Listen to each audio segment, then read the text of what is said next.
মুসলমানদেরকে ঈদের গায়ে, ঈদের মাঠে আসতেই হবে।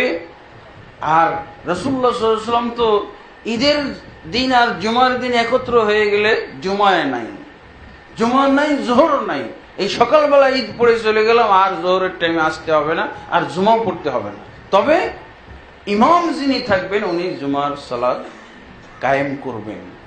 ইমাম, মুয়াজ্জিন এবং জোহরের সালাত, জুমার সালাত তখন ঐচ্ছিক হয়ে যাবে, বাধ্যতামূলক না। এটাও একটা দলিল প্রমাণ করে যে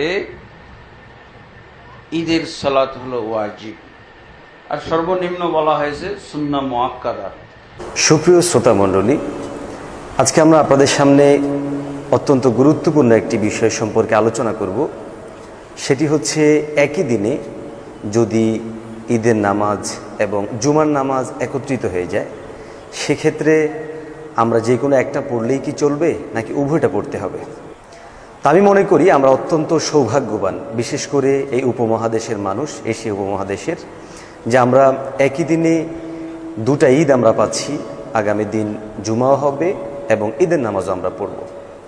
এ বিষয়ে রাসূলুল্লাহ সাল্লাল্লাহু আলাইহি ওয়াসাল্লামের আমল আপনাদের সামনে তুলে ধরার চেষ্টা করছি। রাসূলুল্লাহ সাল্লাল্লাহু আলাইহি ওয়াসাল্লামের আমল মুসলিম শরীফের 1 নম্বর খণ্ডে 288 নম্বর পৃষ্ঠায় এবং তিরমিজি শরীফেরও 1 নম্বর খণ্ডে 119 নম্বর পৃষ্ঠায় আল্লাহর হাবিব সাল্লাল্লাহু আলাইহি ওয়াসাল্লামের আমল বর্ণিত হয়েছে যে বিশ্বনবী সাল্লাল্লাহু আলাইহি ওয়াসাল্লাম যদি কখনো একই দিনে জুমাও হয়ে যেত আবার ঈদও হয়ে যেতেন, আল্লাহর হাবিব সাল্লাল্লাহু আলাইহি ওয়াসাল্লাম উভয়টাই আদায় করেছেন। যেমনটা আমি আপনাদের সামনে হাদিস পড়ে শোনাচ্ছি। আনিন নুমান ইবনে বাশীর রাদিয়াল্লাহু তাআলা আনহু قال كان رسول الله صلى الله عليه وسلم يقرأ في العيدين وفي الجمعة بسبح اسم ربك الأعلى। যে রাসূলুল্লাহ সাল্লাল্লাহু আলাইহি ওয়াসাল্লাম জুমায় এবং ঈদের নামাজে সাব্বিহ ইসমা রব্বিকাল আ'লা ওয়া হাল আতাকা হাদিসুল গাশিয়া এই দুইটা সূরা পড়তেন।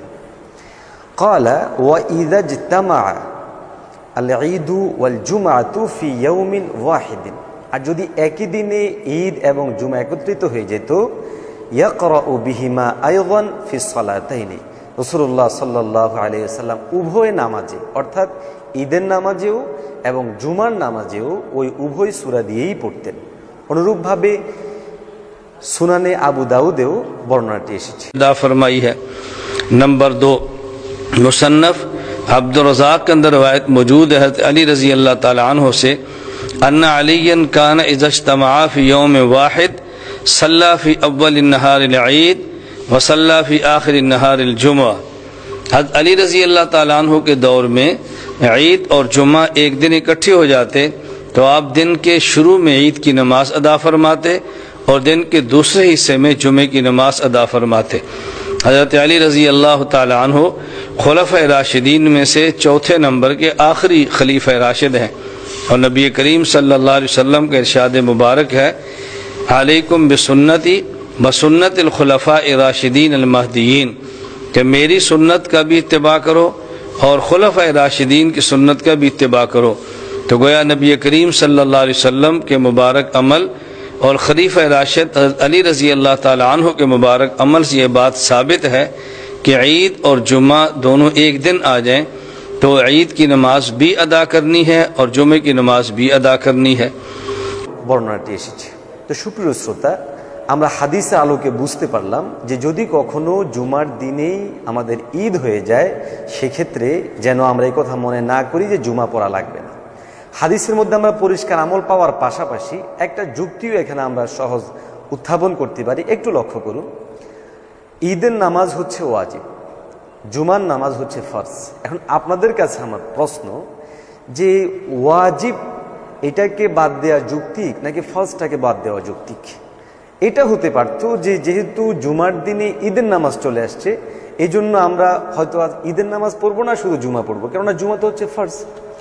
দ্বিতীয় নাম্বার হচ্ছে যে ভাইয়েরা এই বিভ্রান্তিতে পড়ছেন, কিছু হাদিসের সুস্পষ্ট ব্যাখ্যা তাদের সামনে না থাকার কারণে তাদের উদ্দেশ্যে আমি বলবো, সেখানে কিন্তু লেখা আছে ওয়া ইজতামা আল ঈদাইন, যখন উভয় ঈদ জমা হয়।